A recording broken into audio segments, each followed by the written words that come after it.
1:30 by Leslie Perez. It was a little chilly, so I turned on the heater in the car. There were not many cars on Highway 90 at that time. It had been a long day for me, and I guess with the warmth of the heater, felt even more tired. I turned on the radio and cracked the driver's window. My mind began to wander, and I did not realize I was dreaming until I felt a weird vibration. I opened my eyes slowly and saw bushes coming towards me, banging against the windshield of the car. I guess I had closed my eyes again because the jolt of the car stopping woke me. At first, I didn't know what had happened. I was still groggy and kind of in a daze. Then I realized that I had fallen asleep at the wheel and I had crashed my beautiful car. I turned on the hazard lights. I could not see any other cars. I wasn't sure exactly where I was. All I knew was that I was somewhere in between Tallahassee and Madison, Florida, on Highway 90 in the middle of the night, all alone. I tried to open the driver's side door, but it wouldn't budge. Then I climbed over and tried to open the passenger door. For some reason, it was so heavy I could only open it a little before it slammed shut again. The windshield was completely shattered, so I tried kicking it to make a large enough hole to climb out of the car. It seemed that no matter how hard I tried, I just wasn't strong enough. Then I smelled the strong odor of gasoline. This is when I began to panic. Every movie I had ever watched where there had been a car crash and the driver smelled gas, one moment later the car always exploded. Not just a small explosion either. It was always the kind where car parts went flying and the effects were felt for at least a mile away. I didn't know what to do. I thought to myself, I was able to open the passenger door a little. Maybe if I lie down across the front seat and pull on the door handle while I push with the top of my head against the door, maybe I can get the door to open enough so I can climb out and run away from the car before it explodes. I stretched out my body as stiff as I could and pushed with the top of my head while I was moving the door handle with my right hand. My right arm was beginning to ache and was soaking wet. I was feeling weak and my right arm was getting hot.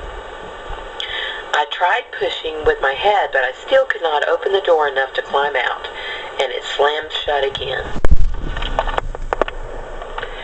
I sat back in the driver's seat wondering what I was going to do next. I decided to see if I had any injuries, so I turned on the interior light and looked down at my wrist. I had a deep cut, which was squirting a steady stream of blood up in the air. I was really feeling weak by this time, probably from the loss of blood. I didn't know what to do, and I felt very hopeless, thinking that I was going to die that night. Not from bleeding to death, but from my car exploding.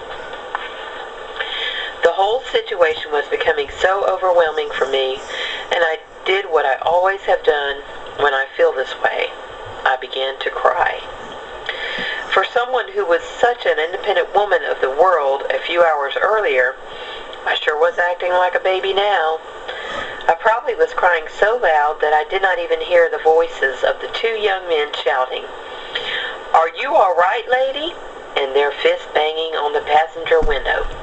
I shook my head no, relieved that someone was going to rescue me and get me away from the car just in the nick of time, seconds before the car exploded. One of the men asked me, "Can you climb out of the car?" I shook my head no. I was sitting straight up in the driver's seat with my head turned sideways looking up at them. Why were they both looking down at me through the passenger window, and why were they standing in that awkward position? Then I realized that my car must have flipped over and landed on the driver's side, which meant that I was not sitting straight up in the driver's seat, but I was actually lying on my left side. The two men were standing and leaning over the passenger side, looking down into the window from above. While all of these revelations were going through my head, the two men had managed to get the passenger's door open. One of the men held the door open while the other one pulled me up out of the car. I told them that I had smelled gasoline and that we needed to get far away from the car as soon as possible.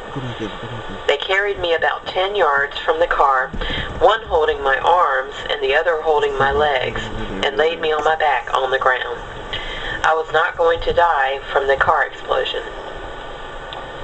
For a brief moment I thought to myself, here I was, a woman alone in the middle of the night and with two strangers on a deserted road, and I was too weak to run away. I was at their mercy. No matter what they were going to do to me, I could not do anything to stop them. I felt ashamed for thinking of my rescuers in that way. Why would they go to so much trouble to save my life and then try to hurt me later? I just had to trust them. I had no choice. One of the men noticed that my arm was bleeding, so he took off his belt and wrapped it tightly around my upper arm as a tourniquet.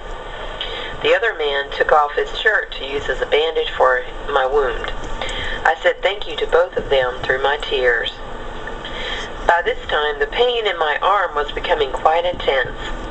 A few minutes later, the Florida Highway Patrol had arrived and began asking me questions about the accident. When the paramedics arrived a few moments later, they examined me and said that I would need stitches on my arm. They loaded me into a stretcher and rolled me into the ambulance. As one paramedic was closing the rear door of the ambulance, I could see the two men who rescued me talking with the officers. Then the ambulance was pulling away, sirens wailing, and after what seemed like an eternity, we arrived at the hospital. By the time my parents arrived at the emergency room, I was ready to be discharged. It was already daylight, and my parents took me straight from the hospital to the salvage yard to look at my car. It was such a mangled mess, a total loss. The whole driver's side was pushed in several inches. The windshield was completely shattered, and there was so much blood all over the front seats. In addition to my severed artery on my right arm, I walked away with whiplash that lasted for a couple of weeks and many small pieces of broken glass that my mom had to fish out of my scalp and hair. A month later, I had to appear in court. When the Jefferson County judge asked me what had happened, I said, I was driving home from visiting a friend in Tallahassee and fell asleep at the wheel. My car went across the road and turned over in the ditch, and after knocking down several bushes. He asked me, what time did the accident occur? I said, about 1:30 in the morning. He said, well, that is the time you were supposed to be asleep, but not while you were driving. The end.